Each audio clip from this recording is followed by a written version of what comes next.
Hello, and welcome to Blue Lightning Healing Meditations. I'm Susy Parker Goins. I'm a channel, which means I bring divine through to talk to you so you can establish a relationship with your guides, with divine, with yourself, so you can ask the questions and get the answers, learn the tools you need to move forward in your life.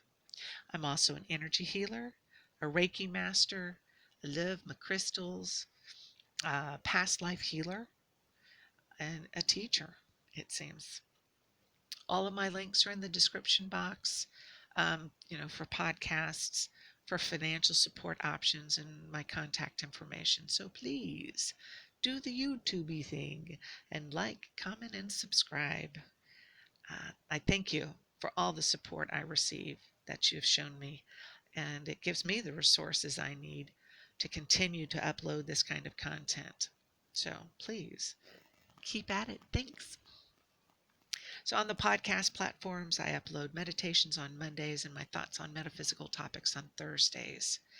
Um, I'm available for online and phone consultations. You can contact me for my current pricing and availability, and also what online events I plan on being at. I have a website. That link is down there too. And the best way to contact me though is through uh, G, email, and it's susypgoins@gmail.com. Again, check the description box. So today I want to talk about life contracts. The what, the when, the why, the how, what was I thinking? It's easy and not easy to say we signed up for this life. Uh, why would anybody sign up for anything but the best? Well, that's the ego talking there. The soul has other plans. It has grander plans. It's not satisfied. Your soul is not satisfied with just comfort and ease all the time. The soul wants to learn. It wants to work out and exercise. It wants to learn about every experience a physical body can have.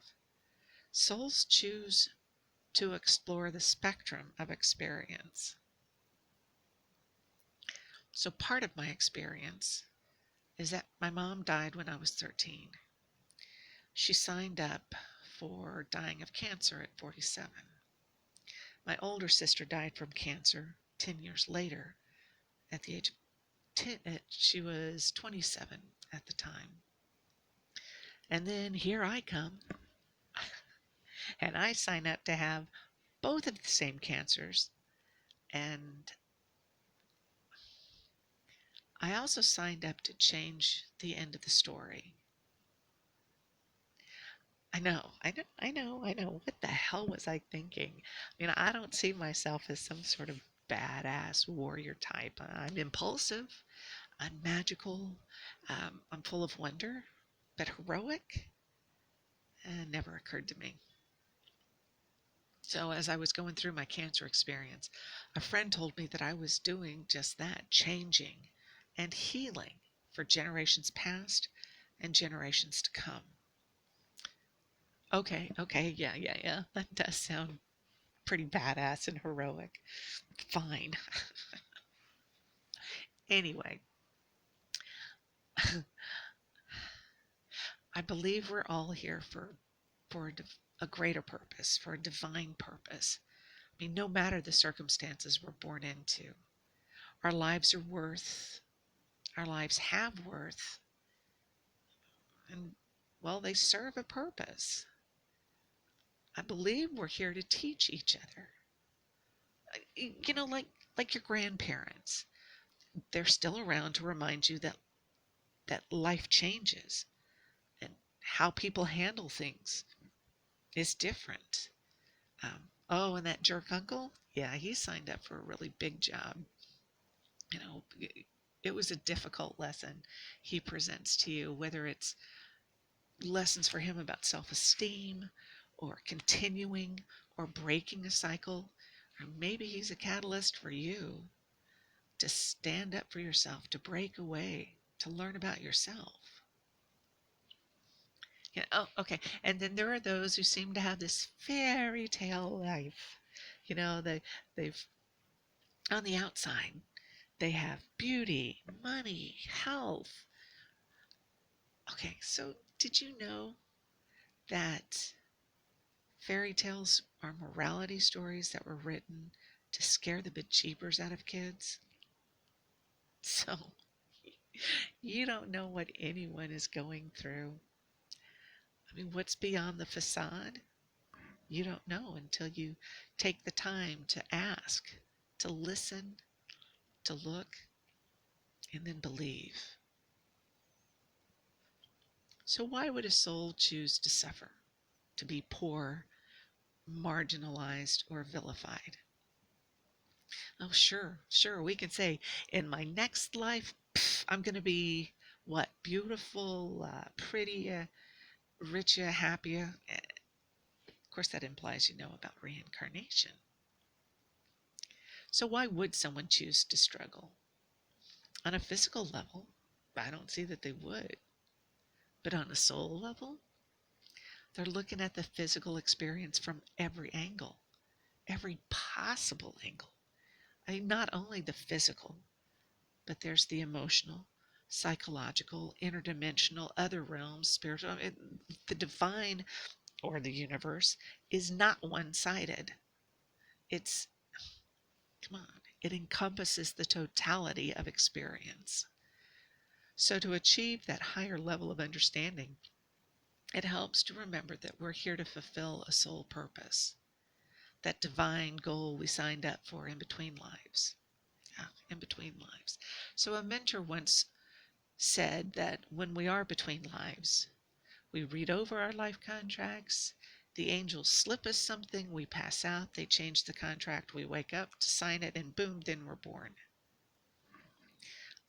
I To think that there is deception or subterfuge involved, it doesn't sit well with me. So I think we're fully aware of the tasks we set out to complete during this time, during that in between time. I mean, why play us for fools? Is it ego to think that I asked to take on this healing, epic or otherwise, in my life? No. It's my soul asking to experience extraordinary physical circumstances, emotional healing,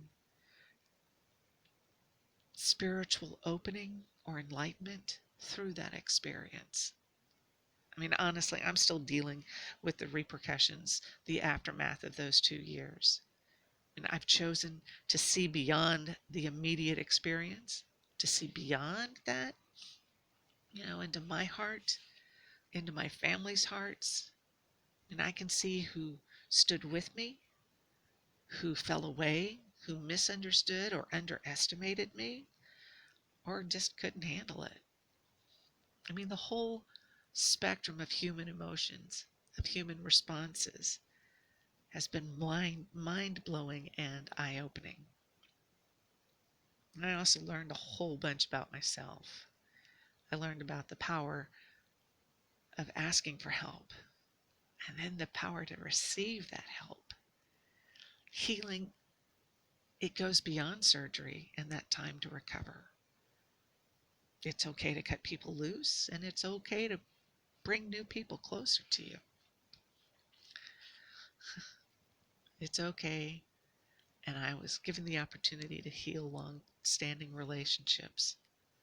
But now, these 7 years later, I'm being called on to help others. I was about to say it was my duty or my obligation to do that, but that takes away, those words take away free choice. Oh, okay. I choose.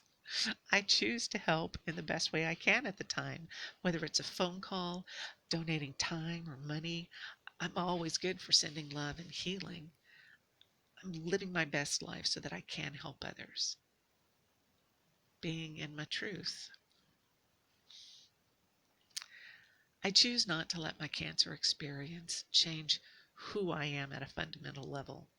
Yeah, I went through the gamut of emotions: anger, despair, desolation, hope, grief, acceptance, zen. But it's all there, and my soul is stronger and brighter for it. And because I went through that, now I've rewritten my contract to say, I've had cancer, I've done it, I don't need to get it again. I've learned these lessons from it. So, can you renegotiate a life contract? Sure, why not?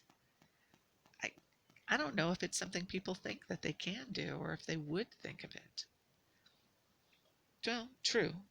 Some people will, no, well, they revel in defining themselves based on whatever circumstances they have. That poor, poor, pitiful me kind of scenario. I think there's a line, fine or otherwise, between having a real circumstance or just manipulating other people. So now you can look at the circumstances in your life and choose to reevaluate the life contract. But understand, renegotiating doesn't result in instant gratification. It's not presto, changeo, magico change. Um, you've got to put forth the effort. You need to show the universe that you're committing to making the changes. And then the universe provides you those opportunities in which to do that. And then it highlights the results. So, okay, for example, somebody, I've heard it before. Why do I keep drawing all the jerks to me? Well, rewrite your life contract. Put in the effort, see the red flags, and then put on your adult pants and pay attention and then change your response.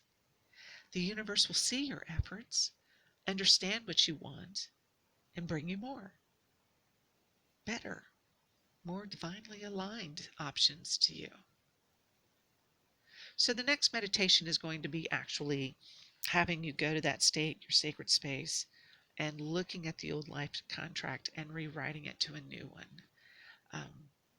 Until then, I have a lot of meditations up that are different pieces of a puzzle, different pieces of a process. So about replacing old habits, creating your sacred space, meeting your spirit guides, meeting the future you. That's always an interesting one. But it's up to you to take the steps you need to change your circumstances, to rewrite that life contract, to include new processes so that you can manifest these changes. So until next time, blessings.